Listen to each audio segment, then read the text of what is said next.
Hello, welcome to the Love Yourself Healthy podcast. I am Melanie Lillis, eating psychology coach and nutritional therapist. We are going to be diving into the realm of all things health, yet talking about them from the mind, body, nutrition dimensions. Welcome back to the podcast, everyone. If you follow me on social media, either my business Instagram, which is BearXBrave, or my personal Instagram, which is Melanie Lillis, you would have seen that I put up a kind of question poll the other day, asking you guys questions that you wanted me to answer throughout the podcast. So this is going to be a little bit of a different podcast from what I usually do. But it's really exciting because I feel like I can speak a little bit more freely and it's answering the questions that you guys want to know. So I handpicked a few questions that came through that I think are kind of good topics to go over. And yeah, I'm going to go through them today. So the first question that I want to discuss, it is, how do you begin with the whole self-love routine?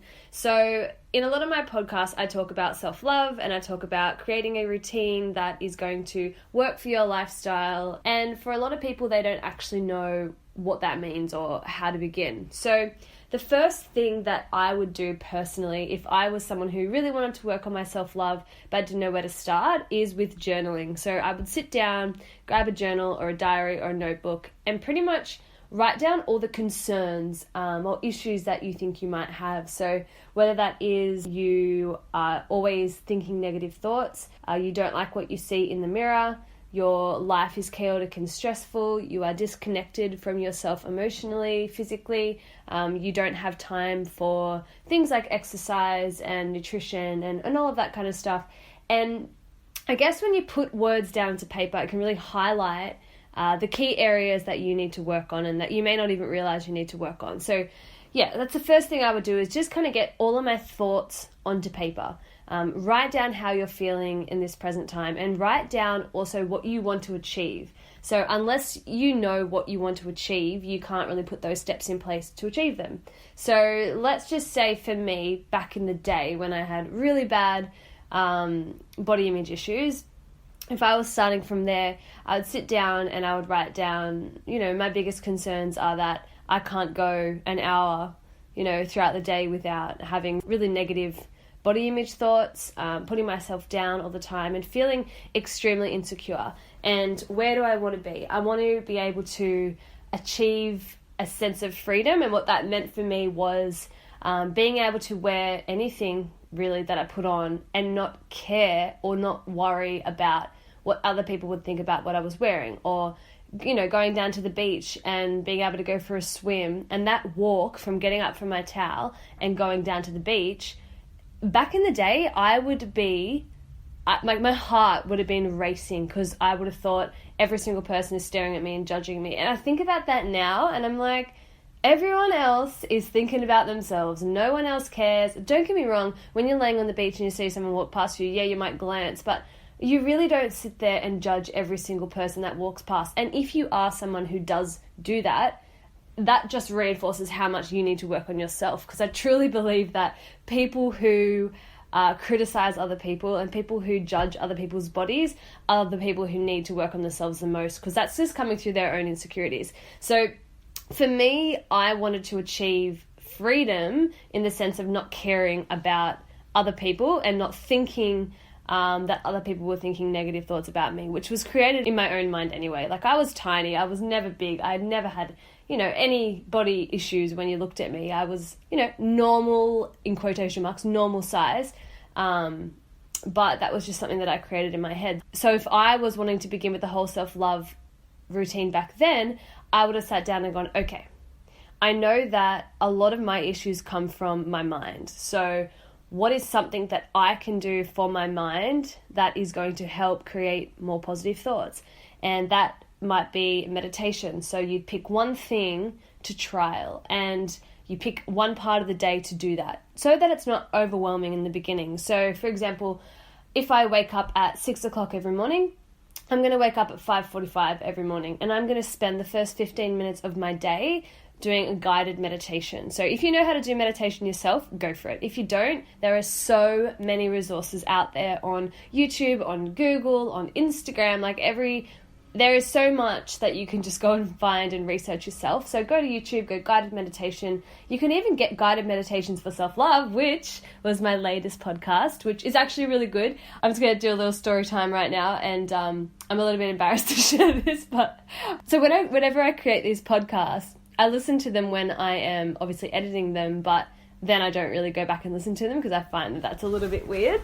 But the other day, I was just feeling a little bit overwhelmed and I wanted to do some meditation as I was down on the beach. And I thought to myself, you know what? I'm just going to chuck on my guided self-love meditation because I wanted to relax, but I also wanted to see if it would actually relax me. And I fell asleep. So I feel like that's a pretty good podcast. I was feeling super zen and I felt like the message that I was trying to share, got out there a little bit and created nice, positive, mindful thoughts, and it really relaxed me. So, without tooting my own horn, if you are looking to start meditation, please listen to my last podcast. So I truly believe that meditation is probably the best place to start, or anything that creates a meditative state. So whether that is going for a walk and listening to calming music, or, if you really love drawing, then starting your day by spending 15 minutes, drawing or coloring in, anything that calms the mind. I find that that's probably the best place to start. Whenever we disconnect from the body and have these poor body image kind of issues, or, just neglect the need to practice self-love, it's all because the mind is kind of racing and it can't focus, it can't stop and settle. So that's step one, okay? So another area that I would probably begin with is the practice of mirror work. So I'll explain a little bit more on mirror work as time goes on, but just to give you a really quick rundown, essentially you stare at yourself in the mirror naked, trying your hardest to really let go of any negative thoughts that may come to mind. Obviously, negative thoughts are going to come into your mind, but you just don't want to humor them. You just want to let them go. And the more that you stare at yourself, so I would do this for about 10 minutes a day in the morning, maybe after your shower or at nighttime after your shower. And the more that you stare at yourself and the more that you just kind of get used to seeing your body and accepting your body for what it is, your subconscious thoughts start to change. And that's the goal of creating a good body image, is you have drilled into your mind that you are ugly, that you are fat, that you are worthless and you're not enough. And it's no wonder we have those thoughts, because we're constantly being judged by society. We're constantly seeing these perfect models on Instagram and kind of comparing ourselves to other people's lives, which is such a dangerous thing, because why are we comparing ourselves to someone who is completely different to us? It's so silly, but it happens to the best of us, and we just have to figure out how to push past that and realize really what's important. So when you're staring at yourself in the mirror, eventually, if you can really stick to it and make this a daily ritual, your brain will start to see yourself in a different way and your thoughts will start to change into positive thoughts. So the more that you can stare at yourself and the more that you can really appreciate, respect and understand what your body does for you, the more your mind is going to change to constantly see yourself in that positive light. So that's another place that I would start. And just lastly, to answer this question, nutrition and exercise. They are probably the key components to feeling so good. If you're not fueling your body in the right way, you're going to create nutritional imbalances. And when you have nutritional imbalances, you're going to be moody, you're going to be grumpy, you're going to put on weight, your skin's going to break out, you're not going to have a nice glow, your hair's not going to grow, lusciously and voluptuously. Not that mine grows that luscious or voluptuous, but everything else on me is working pretty good from the whole nutrition perspective. But exercise as well. The other day I went for a run and I have not felt a release of endorphins like that in a very long time. It was the best feeling, and I just thought to myself, how good is exercise? Just from going for a run for like 20 minutes to half an hour, I came back feeling so good. I had a little boost of confidence. When I looked at myself in the mirror, I felt healthy. And, obviously not much changed on my body in a 30-minute run, but just the whole increase of endorphins and serotonin and just getting out and being active and being outdoors creates such a better frame of mind. And I also feel like the days where my diet is on point and my exercise is on point, I just feel overall so much better about myself. And I know this is not, news that you haven't heard before, but a lot of people do forget how good you can feel from eating a clean diet and exercising. So they are the first strategies that I would do. So just to recap that, number one, I would start doing daily meditative practices. Again, whether that is guided meditation, whether that is just going for a nice peaceful walk, doing a drawing, or just listening to really calming music in the morning, whatever helps to settle your mind. Number two is the practice of mirror work. Again, looking at yourself in the mirror without any clothes on and just trying to create more positive thoughts and accepting how you are right now. You cannot hate yourself into a new body, and you cannot hate yourself to love. It just makes no sense, right? So if you want to love yourself, and if you want to be the best version of you can be and have the body that you're proud of, you need to love your body first, and then you can achieve the results that you want. And then number three is to just check out your exercise and nutrition routine. Are you eating healthy? Are you hydrated? Are you exercising? Or have you just forgotten all about those things? Moving on to the next question, which can kind of be integrated into the question I just answered, but it was, how do you learn to love your body? I could never imagine looking at myself and seeing anything positive.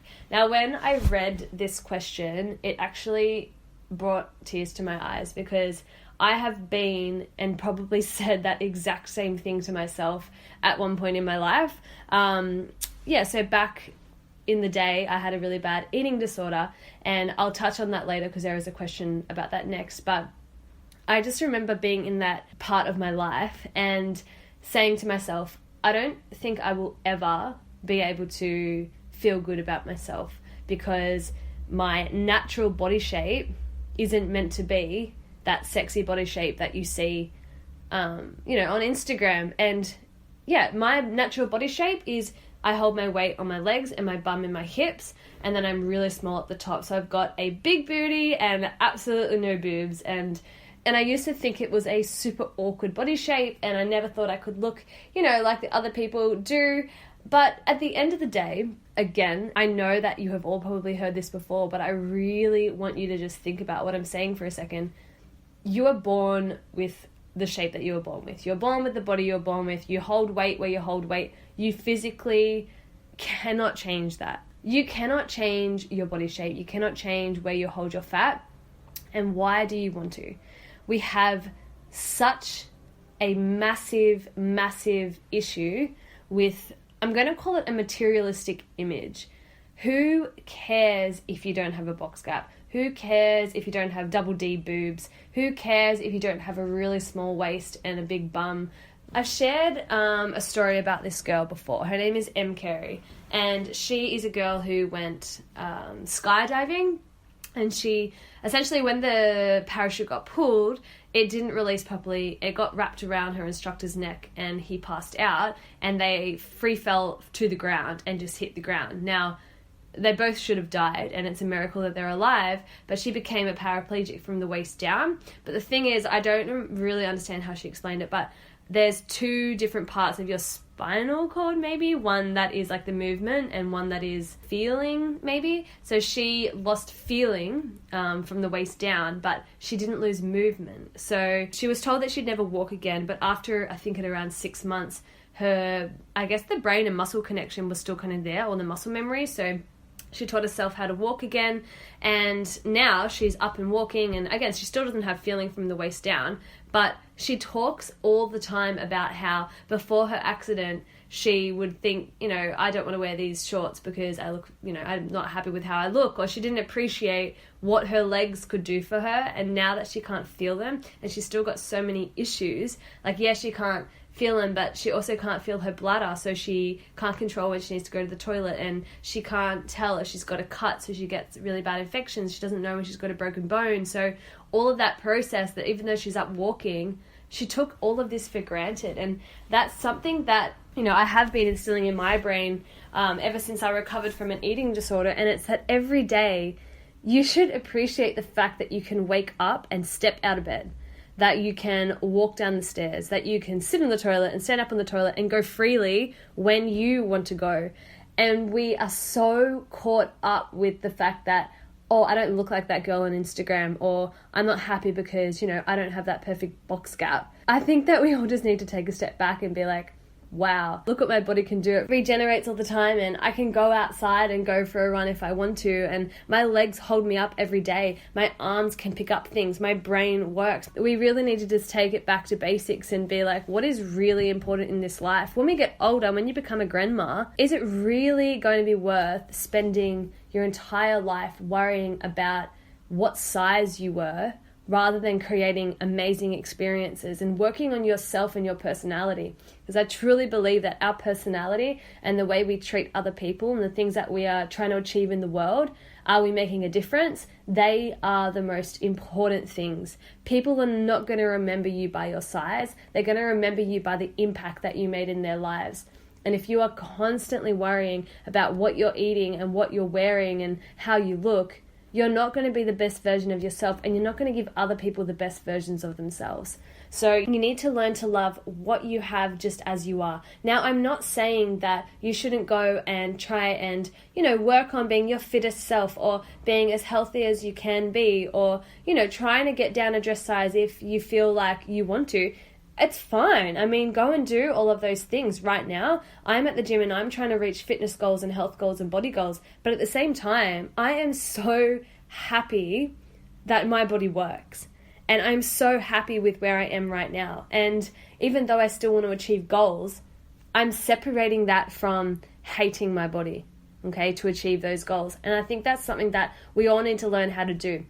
Yes, you can achieve fitness, health, body, weight goals, but are you doing it the right way, and are you loving your body how it is now, or are you hating your body trying to achieve those goals? There's a different balance. And that is something I just want to quickly touch on, because a lot of people are jumping on this body image movement bandwagon, the self-love bandwagon, and then starting to diss people who want to be healthy and exercise and lose weight and, look their fittest self. You need to be accepting of both sides, and you need to have that balance. And if that's what you want to achieve, awesome. But you also need to achieve it through a healthy and loving way. Let's move on to the next question. And I touched on this already. The next question I got asked was, how did you develop your eating disorder? So if you don't know, from the ages of about 20 to 24, I had pretty bad bulimia. It started off with food restrictions, so I would try to keep my calories like at around 800 calories a day, and then it kind of, once my body became a little bit malnutrition and I wasn't getting a balance of macronutrients, I started to really crave food, and I guess I just gave in and I would start to binge eat. And then after I binged ate, is that how you say it? I would feel so guilty. And I can't even explain this feeling to you. If you have ever had bulimia, then you'll understand that. For someone, okay, I'm rambling on, I'm not making much sense. I'm going to paint a little bit of a picture. So you're trying to restrict your calories, right? And that is a form of control, and you feel as though you are in control of your weight, you are in control of your life, you're in control of how you look. So I was stuck at this point where I really wanted to be in control of how I looked, but then I couldn't seem to be, I guess, strict enough, and I would give in and I would binge eat. Now, I will touch on this in a second, but I needed to be in control of what I was doing. So when I binge ate, I had probably consumed maybe like 400 calories in my binge eating session, which really is not that much food. But for me, who I was trying to keep under, 800 calories, eating 400 calories in one sitting, anxiety was through the roof. So I then was like, okay, how can I fix this situation? I know how I can fix this situation. I'll just vomit it up. And that's how the intense cycle happened. So I would eat, I would feel bad, I would vomit it up. And this became a positive thing to me in my mind, because I was like, oh, hang on a second. I don't actually have to starve myself or restrict myself. I can eat whatever I want and then just throw it straight back up. Whatever, no harm done. Even though deep down, I knew very much harm would come off this. For some reason, I just cared so much about being a certain weight that I did not care. Now, at the time, and even a couple of years after, or maybe a year after my eating disorder, I thought that it was all due to the sport that I was in and the people that I was around when I was going out. So I used to compete in an Australian sport aerobics team, and we would compete at world titles. And we essentially had to kind of be a certain weight, look a certain way, be really fit looking, because a lot of it was about how you looked. And even though I was naturally a small frame, I just, for some reason, got caught up in the whole, okay, how I am right now isn't good enough. I really need to decrease my size. And at the same time, I was going out, clubbing maybe once a fortnight or once a month. And the girls that I would always be, not so much hanging around, but they would be at the same club I always went to, they were borderline anorexic. And this was actually at a time when people being anorexic was in, and that's really bad to say, but the more bones that you showed, the cooler you looked. And I even remember I got down to my lightest weight. So I'm naturally about 55 kilos. And I got down to about 48 kilos, which was pretty small for me, but it wasn't small enough for people to go, whoa, you look anorexic. I never looked anorexic. I just was small. But I remember going out one night to a nightclub, and my friend's boyfriend was there. And I was walking towards them, and my friend was like, oh, you look amazing. You're so skinny. And her boyfriend was like, yeah, you look so much better now.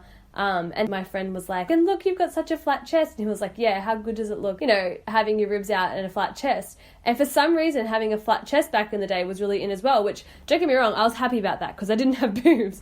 But that just stuck into my head. And I was like, oh, okay, people like this. This is a good look. I'm going to keep doing what I'm doing. And it just was such a hard cycle to really overcome. I didn't want to overcome it for a very long time, but trying to compete in an Australian team at an elite athletic level, I was absolutely ruined. I could not get through my routine. I was getting sick. I had really bad irritable bowel syndrome. I also got diagnosed with fatty liver disease. I was unable to do a lot of the trainings at times when my eating disorder would flare up and be extremely bad.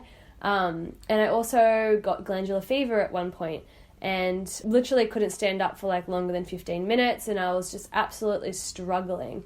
And I hid it from absolutely everyone. I think there was only one person in my life who knew what I was going through, and that person also happened to have an eating disorder at the same time. So we, in a sense, we kind of egged each other on, and, helped each other restrict our calories. And yeah, it wasn't really a very good time in my life. So as I was going through the eating disorder, and even, the year after, I always thought it was just because I wanted to look a certain way, and the only way I knew how to was through restricting my eating and binge eating. But after doing a lot of reflection and journaling and trying to understand myself a little bit more, I realized that it was purely through the need to be able to control everything in my life. So I'm not going to go into detail about this on the podcast, maybe in the future sometime, but I was in a really abusive relationship when I was 15, and throughout this relationship I was pretty much manipulated to the highest degree, and I had zero control of my life. Everything was falling apart around me. My parents split up. They are back together now, but at this time they did split up. A lot of stuff was going wrong, and I had, no control. This guy was just the worst person I think I could have ever had in my life. But at the same time, now I look back at it and I've learned a lot from it. But I think through this relationship, I developed this personality trait which made me want to control every single thing that I did. If I didn't have control, I didn't want to be in that situation. So when it comes to my body, when I was in this aerobics team and when I was going out and seeing all these girls really skinny and I was a normal size and I wanted to be the skinny size, I was like, well, I'm in control of what I'm doing, so I'm going to control what happens. And deep down, I think this was because I didn't actually deal with what I went through when I was 15. I never went and saw a psychologist. I didn't get any professional help. I just pushed it down and got on with my life. And that's why a few years later, I developed this really bad habit, I guess you could say, that ruined a lot of my life. Now, in saying that, if I didn't go through everything that I went through so far in my life, I would not be where I am today. I would not or who knows, I don't think I would have this passion for body image and self-love. I probably wouldn't be here podcasting. I wouldn't have gone and studied the psychology of eating. I wouldn't have gone and studied nutritional therapy. I wouldn't have, created all of these programs for people to try and help them. And if you know me, you'll know that I am truly so passionate about helping other people. And I truly believe that this is my calling in life. I listen to this other podcast all the time, and one of her questions is, if money and time were no issue, so if you had all the money and all the time in the world, would you still be doing what you're doing? Now, I don't do this. I don't work on Bear Brave or my Love Yourself Healthy podcast 24/7. This is my side hustle job. But if I had all the money in the world and no time restraints, all my money and time would be going into doing this. This is exactly what I want to be doing. So to wrap up that question, how I developed my eating disorder was through a need to control everything in my life. And I didn't have control of how my body looked, so I created a way that I had control over it. And I don't regret it. I'm glad I went through it, because I wouldn't be here today, would I? Well, I'd be here today, but I wouldn't be podcasting, more than likely. All right, so let's move on to a less intense question. Someone asked, what does a day on your plate look like? So I thought I'd just quickly brush over this, because I've had a couple of people ask me this before. And a day on my plate is very routine-y. So I'm a creature of habit. I like to eat the same things, even though dinner time and sometimes lunchtime, I try to mix it up as much as I can to get as many nutrients in as I can. I do like eating the same thing. So breakfast is usually either tofu scramble with avocado and toast, or I'll make a protein smoothie. And in my protein smoothie, there'll be like berries, banana, protein powder, spirulina powder, kale, chia seeds, peanut butter, almond milk, and water. So I'll go like half almond milk, half water, and then blend it up, and it's absolutely delicious. Sometimes if I have cacao powder, I'll chuck that in there as well. And then usually I'll have a punnet of raspberries or blueberries, or strawberries, whatever I grab, on the day for a snack. And then lunchtime, lately it's been really up and down because I just moved to a new apartment. At the moment, I'm in school holidays, so I'm doing a random, different job. If I am in my proper routine at work, I'll usually make like a tofu stir-fry dish. So it'll have like beans, rice, tofu, and a bunch of vegetables, and then I'll just create a sauce to go over the top of it. I'm really loving using tahini, honey, peanut butter, and then you just put hot water, mix it together, squirt a little bit of lemon. It's such a good dressing. And then in the afternoon, I might make like a fresh juice, in the afternoon it's a bit of a weird one. Sometimes I'll eat, sometimes I won't. Sometimes I'll just have some chocolate. I love dark chocolate. That's my weakness. And then dinner time is very similar to lunchtime. So I'm either making a stir-fry type dish, a salad, like a big kind of salad, or that's kind of it. I very much stick to the same thing. So I am a plant-based eater. I don't eat meat. I sometimes eat eggs and I sometimes eat fish, but that's kind of a rare occurrence. I eat a lot of tofu, lots of beans and lentils and all of that kind of fun stuff. I try to have lots of leafy greens. I try to make a juice once a day. Sometimes in the morning before I have my brekkie, I'll just do like celery, lemon, carrot, and like spinach, something like that, and just have a glass of that just before I have my food. I just like to get in a high nutrient value, especially because I know I am a creature of habit, so I don't actually eat as many nutrients as I know I could. So getting the juices in is getting me a higher dose of nutrients. Okay, next question. How many times a week do you exercise? Again, I really listen to my body and I do what I'm feeling. So every single morning I get up and I go for a walk along the beach. That's just my way of starting my day good. I usually have meditation music or a podcast on and I just go for a walk. It's a really nice way to start my day. And that's probably about like a half an hour walk. And then in the afternoons, I will do I'll go to the gym 5 times. Well, not the gym, but I'll do a workout at least 5 times a week, sometimes 6. And that'll just be a mixture. I might go for a run. I might do a HIIT workout, so high intensity interval training. That's my favorite style of workouts. And then I might do a strength session. I haven't been doing as many strength sessions. I usually like to do cardio, but I do try and do some strength sessions. And yeah, lots and lots of walking. I'm also a circus coach, so I coach flying trapeze twice a week at the moment because it's the school holidays. And yeah, it's very, very, very fun. So let's move on. What do you do for work? So this is I find this a very funny question because I've got a few jobs. So this is my passion job and I want it to be my only job so much, but I don't really have control over that. You guys have control over that by leaving me reviews and following me and supporting me. I am a teacher. So I have my Bachelor of Education. I'm a PDHPE teacher. So usually I just work casually around schools, different high schools. I am also a circus coach. So I coach at the moment in school holidays on a Thursday and Friday. But when the school holidays are over, I don't do that. But I am an acrobatics coach as well. So every Wednesday afternoon, I coach at my friend's studio, which is Synergy Dance Studio. I do that just once a week.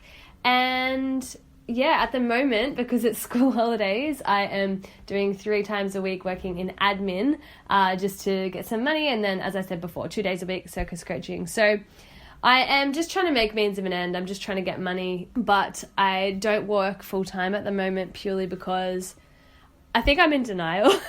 I want Bear Brave to be my number one job, and if I have a full-time job, I feel like I won't have the time to put into this as much. So yeah, that's what I do for work. All right, I have one more question, and it is something I was going to touch on today anyway, and it is, are you still creating the self-love program and the necklaces? Yes, I can confirm I am definitely still creating all of the above. It's taking me a little bit longer than expected, and I really don't have an excuse other than I get lost sometimes when creating. So as I said, because this isn't my full-time job, first of all, life can get in the way. So I'm at work usually every day, and then when I come home, I still want to make sure I'm getting my workouts in and doing things that make me happy, because if I'm not following my advice, then, you know, I feel a little bit like a fraud. And it also makes me happy, and that's what I want to do. And by the time everything's done in my day, it can be 8 or 9 o'clock at night, and I just don't feel like doing work at that time. So that's a pretty bad excuse, I know, but it is taking me a little bit longer than expected. And also there's been a few hiccups along the way, and just trying to figure out how to, as I said, like I do get a little bit lost in how to structure things and what's the best way to create something that's going to be the most beneficial for people. So I don't want to put out a program or start selling a necklace that I don't feel 100% happy with. And I just want to make sure everything is perfect and things are going to work well before I release anything. So it was supposed to be finished for the start of the year. It will be done soon. I will release the date when I know when it's going to be done. So if you have listened this far in the podcast, thank you. And as I said, because this is a passion project of mine, I really do need the support for it to become my only project. So leaving reviews on my podcast and following me on my social media and commenting and just, being there for me is so appreciative, and it's really what I do need to be able to get ahead. So I'm going to wrap this podcast up because I don't know if I actually covered very much in this podcast. I think I just more rambled than anything, which is, if you know me, that's all I do majority of the time. But if you did listen this far, thank you so much. And again, if you can please leave a review and subscribe to my podcast, I would just be so forever grateful. And if you have any questions at all, you can contact me on any of my social medias. You'll hear it in the outro coming up soon.